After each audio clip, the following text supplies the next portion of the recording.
Wow. Wow. The UEFA Champions League draws for the round of 16 have been made just like that. Some teams are really not, the reality have not hit that teams like Manchester City, AC Milan, some teams that are supposed to be regular at this stage are not going to be part of it. Paris Saint-Germain that saw Brest and got Augustin in the playoff are not going to meet a team that is also a big Lord of the Ring when it comes to the Champions League. And that is Liverpool. They will play home first. We're not back to the old format. So from the round of 16, it's back to the old format. The only difference is that there's no away goal rules. I think again in the game of in the Champions League. And so Paris Saint Germain host Liverpool, and then the return leg is at Anfield, that place that everybody is afraid to go to, the stadium that creates one of the best atmosphere in world football, or probably in European football, because when you say world football, but I said one of the best, so I can say in world football. There are places like the River Plate Stadium or the Boca Junior Stadium, the Maracana back in the day. Santos is no longer what it used to be unless there is plenty of investment. And then there is Club Brugge or Club Brugge, depending on how you call them.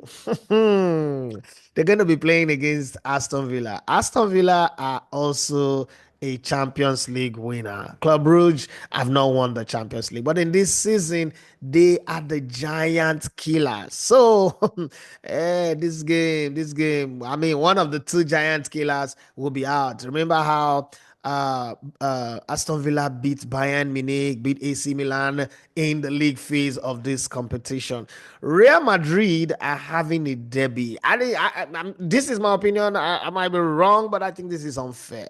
It's unfair that one of the Madrid teams will knock out pretty early in the competition in round of 16, because that's how it is going to be. It is Real Madrid versus Atletico de Madrid. So, I mean, this whole one is the good thing about this one is there's no long travel, there is no stressing anybody. It's just a city game. Like, it's a neighborhood game, it's a community game. So, both legs Madrid, but then there'll be plenty of fans. And then there is PSV Eindhoven in the Netherlands versus Arsenal. Now, Arsenal fans, when the draw was made, I checked the internet. A lot of Arsenal fans are happy that they're not playing against any big team. There's no problem. See, beware, lest evil strike. Remember one time during the Wenger era when the Champions League, every time Arsenal would get a Barcelona or a Bayern Munich, and then this time Arsenal fans were shouting, Monaco, Monaco. Remember that Monaco team? Good. And then Arsenal got Monaco. What happened? They were beaten, they were trashed. So before you sit where you are sitting, and you're like, oh, Arsenal got the right draws, be very, very sure you know what you are saying, because sometimes football does not really go the way people think it will go. So me, I'm not getting over myself saying, "Oh, Arsenal are already through to the quarterfinals." I know I'm not. I'm going to sit here and say that Arsenal uh, are going to play against PSV. Obviously, the pressure of playing against a Madrid or a Barcelona or a Bayern Munich is not there. But then, like Murphy Jemba would say, why, let Arsenal fans be very careful how they over celebrate and overreact to this. But would you rather have a Madrid or a PSV Eindhoven? I think I would go for a PSV Eindhoven anyway. Arsenal plays away first and then come back home to play. All of the teams that made it the top eight will play the return leg at home. Feyenoord, yeah, already knocked out one Italian team, and in short, the two Dutch team knocked out Italian team, Juventus and AC Milan. Again, ready to face another Milan team, Inter. Inter were 2 seasons ago were in the finals against Manchester City, lost to that Rodrigo, but then I think many years ago in 2010 they won the treble with Jose Mourinho and played against a Luis Van Gaal team, Bayern Munich, and that lost in the finals. That Diego Milito team that was fantastic. That team that have Wesley Snyder, Samuel Eto'o, all the guy Maxwell, Zanetti, and the rest of them. Well, that's history. We're not going to go into that. There is some other history to talk about today. Bayern Munich will play against Bayer Leverkusen, the defending champion of the German Bundesliga, who went the season unbeaten, who just played Bayern Munich a couple of days ago. Omar Katuba was there. That ended in a draw. 8-point lead in the league, but then the Champions League is always a different kettle of fish. Bayern Munich, I've not rubbed themselves in glory in this season's Champions League, have also not looked like they are imperious. But then Borussia Dortmund with their yellow wall, not doing too well in the German Bundesliga, but not also doing bad in the Champions League. So they will be playing against Lille. I think that when they look at this fixture, they'll be happy that, oh, they got it. But be careful. This is how you think that the opposition is easy to beat until you play against them and on the day. Because in football, I always say this, on the day, it is the team who comes ready and prepared and who is ready, to give their all that gets to win it. Sometimes it's not about name, even though Real Madrid and their fans will tell me to shut up, and I will shut up when they say that it's about name because the name work. And final fixture on my fixture list is Benfica and FC Barcelona. In your own opinion, please tell me in the comment section, which is the biggest game of the round of 16? I just kind of think that it is evenly distributed. Power, two local derby, two, when I mean local derby, home country team playing against each other. There's Bayern Munich, Leverkusen. There is Real Madrid, Atletico de Madrid. Every other game, I think it's evenly balanced. But which is the biggest one? For me, it's Atletico Madrid, Real Madrid, Atletico Madrid. That's my opinion. But I want to know what is yours. There is also the Bayern Leverkusen, Bayern Munich. But when you think about the form of Bayern Munich this season, we don't really call it a big game. And this is no disrespect to Bayern Munich. They are my partners. I'm not trying to disrespect them. I'm just saying this is my opinion. Well, let's get past that one and look at some of the things that the fans and everybody in the beautiful world of football have been saying. There's still the dust over the Gasparini's reaction to Ademola Lookman. That one is still there, still raising up. People are still talking. People will always talk anyway. And when you come from a country with 200 million people who are also crazy about football and who are always on the internet, that kind of conversation will not just go away. But I think that the fans of Ademola, the fans of Atalanta have also rubbed themselves in glory with the way they've responded. I think it's a good one. Again, it is good to put that on the banner. But Atlanta fans in support of Ademola Lookman, they placed it outside of their training ground in Zingonia. And what they wrote, thanks Mola non ava Paura the whatever. Let's see. It simply translates to mean thanks Mola. In case you don't know, my Yoruba people call Mola Malam Mola, but that's not what it means. Thanks Mola is short for Ademola. So we call short for Ademola is Ade, but for them they call it Mola. So thanks Mola, which is Ademola. Don't be afraid to take a penalty kick. Now, this would ostracize the whole talk of, oh, there's racism, blah, blah, blah. Hey, don't Nigerian players should not go and play for Italian teams. I'm not one of those people who like to use one brush to brush everybody. Yeah. One bad action, what the coach said was wrong, was bad. But those who are calling for public apology, you never get it. I played football. I know how coaches think. I've been in football since 1986. I have not seen a coach come out publicly to apologize to anybody. If he taps him in the back, I mean, we all grew up in houses where our parents who offend us did not come out and apologize to you. They give you extra meat, they eat their food and leave you a little. They tap you in the back. There's just something they do. You do one dry joke that doesn't make sense. They smile. That's their way of apologizing. And Gasparini is also part of that old school coaches. So that's exactly what I think would happen. But for those of you to think that you go put gun for a head, it's not going to happen. Please, it's not going to happen. Well, people are still talking, but there's something I want to draw your attention to. So Manchester City, after losing to Real Madrid at home in the first leg of the playoff, they thought to themselves that the other time Kevin De Bruyne suffered mysterious food poisoning out of nowhere, and they don't know where that came from. So instead of just letting it slide, they went to Madrid for that game that they were beating blue, black, red with Kylian Mbappe scoring a hat trick. They went to Madrid with their own food, their own water, everything, even tissue papers. They went there, everything, sanitizers. But that did not change anything. Madrid knew that they would win it on the field. They took the insult, the banner that was put out there, the celebration of Rodri's Ballon d'Or, and then the oh don't cry baby thing. They took it personal. This is Real Madrid, so they didn't need to poison their food or they didn't need to do anything. They just knew that they can beat this team that is fumbling, and they did that clearly, which is nice. Yes, people talk about coaches backtracking. I think that is a backtrack. On the Daily Mail, I saw this headline. Enzo Maresca, Chelsea are aiming for the Champions League this season after claiming owners had not spoken to him about a top four finish. You know that when he said that thing, I was shocked.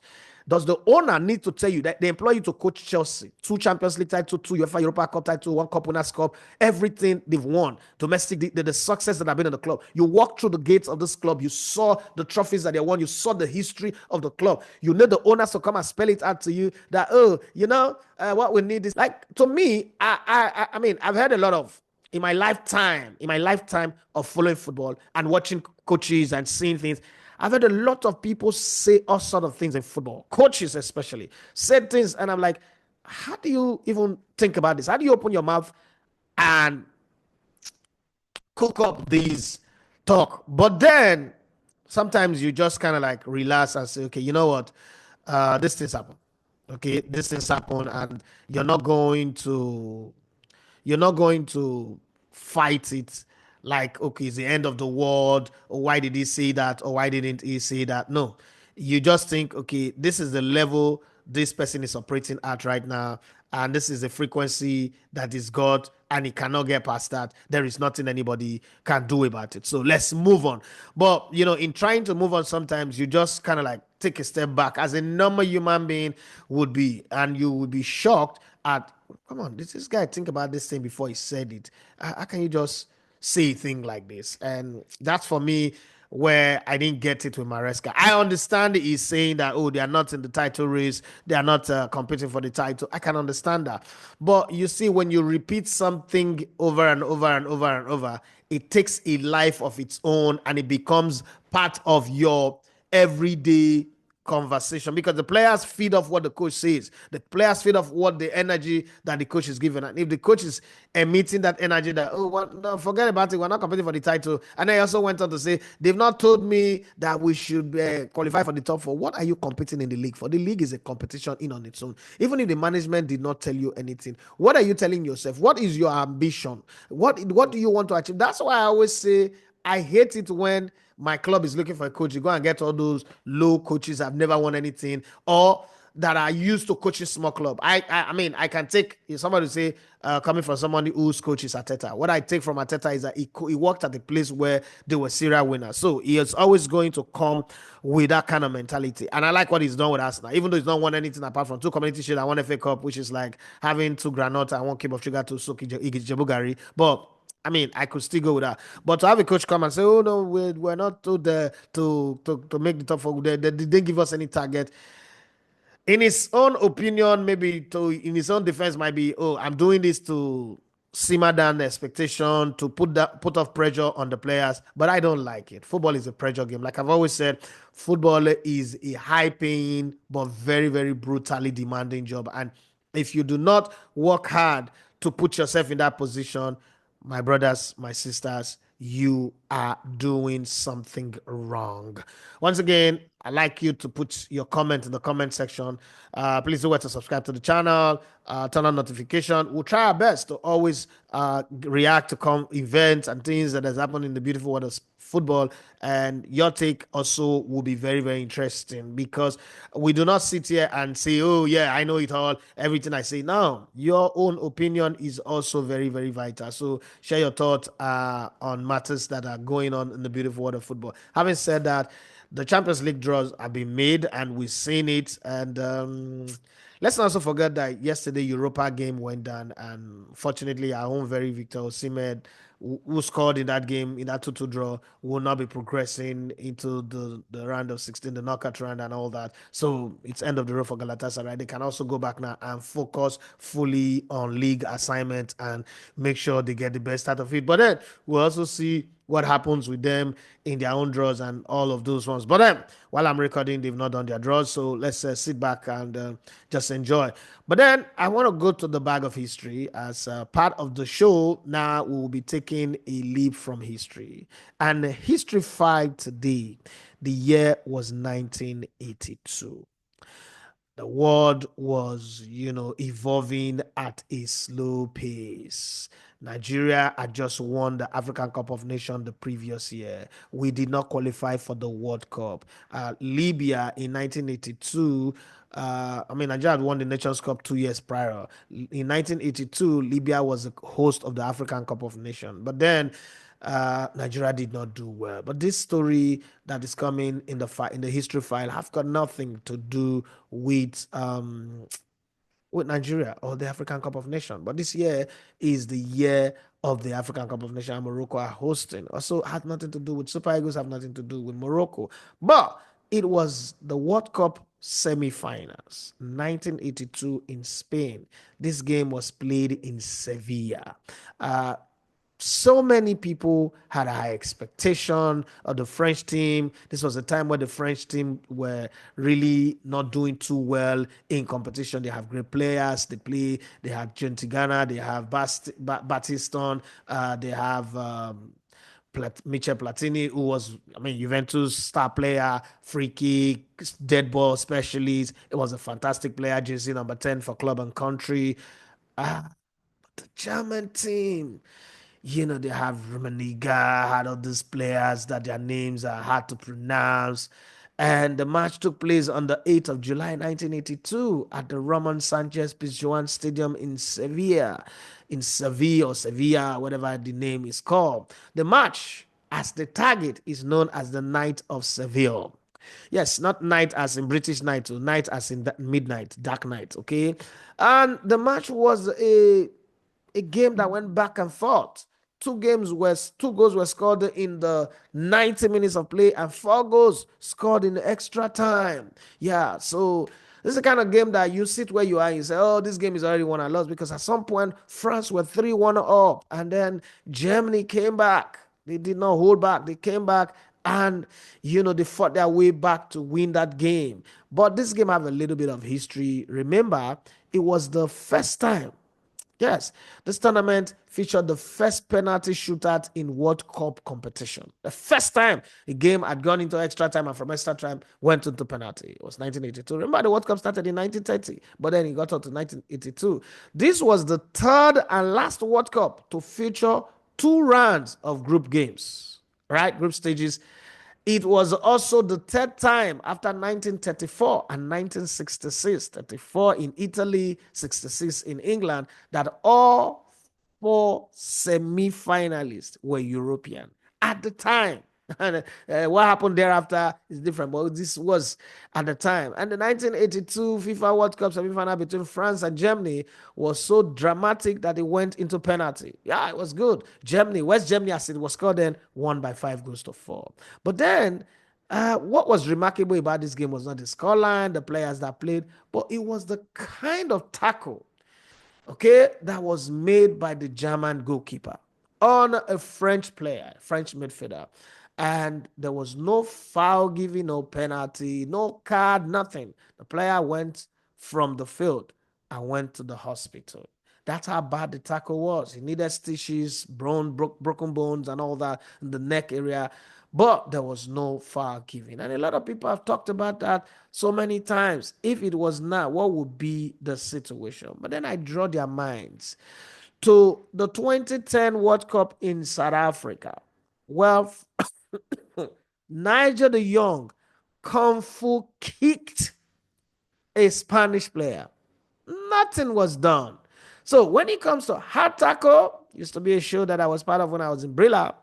It happens many times. You remember how Pele was malhandled, mauled, almost iced in the 1966 World Cup? Maybe Pele and Brazil Pele would have won 4 World Cup on the bounce if not for the way he was tackled. So World Cup, I've always had hard tackles and dangerous play, but then it happens again. It goes back my point that football is a high paying but very, very, very brutal sport. If you know other brutal, tough tackling moments in football that comes to your mind, please put it in the comment section. Tell me one tackle that went unpunished. You see, I didn't mention Zidane's, headbutting the Materazzi, the Italian player, because he was carded for that. But if you know any moment in football history, whether at club level or national team level, League Cup, Champions League, any competition, where a tackle that deserves a red was not even given a foul for, please remind me. I remember when a Chelsea player stepped on a opposition player by the corner flag. I've forgotten his name now, but nothing happened. Just referee just wave play on, and those things happen in football. If you know anyone, please share your thought on that. Till I come back again with another moment in history where something happened in football and we will talk about it. This time it could be a different kind of talk entirely, but there are moments in this beautiful game that we have seen that have made us go like, huh? Is that even possible? Did that happen? Next time it could be a goal or a dribble or a move or something. I'm thinking of the 1986 World Cup semifinals next. And what about that World Cup semifinals? Something about that always blow my mind. I've always said that every time Argentina have won the World Cup, the rest of the world have been robbed. The Qatar own that everybody's saying FIFA handed to Messi is even the best World Cup Argentina have won if you compare it to the other ones. 1978, Armored Tanks was facing everybody for them to win that one. In 1986, Maradona was good, but take it or leave it. They were aided by referees. We'll talk about that one on the next recording. But until then, my name is Edafi Machias. You love to come in the Legoto on the Spurs. I'd like to hear your thoughts on the UEFA Champions League draws, the teams that have been paired against each other. Who do you think will make it through? Who do you think will fall apart? Which of the draws do you think, nah, this one shouldn't have been like this? They should have shifted it. For me, I think that putting Bayer Leverkusen and Bayern Munich together at this stage and putting Atletico Madrid and Real Madrid together at this stage is a little bit too early. But then it's a draw. You never know what's going to come. You have to pray for luck. And if the luck doesn't smile on you properly, who cares? But looking at it somehow, Real Madrid beat Atletico Madrid. They are in the semifinals. Are they not marching on to title number 16? Because it's a case of who can stop them. You better stop Madrid before they get to the finals. They get to that finals, nobody. It's nobody in football else. Not even NBA players can stop them. I'm just saying mine. Well, until I meet you again, I'm just getting some things off my chest, right? So whatever you've got on your chest as well, put it in the comment section. Bye bye.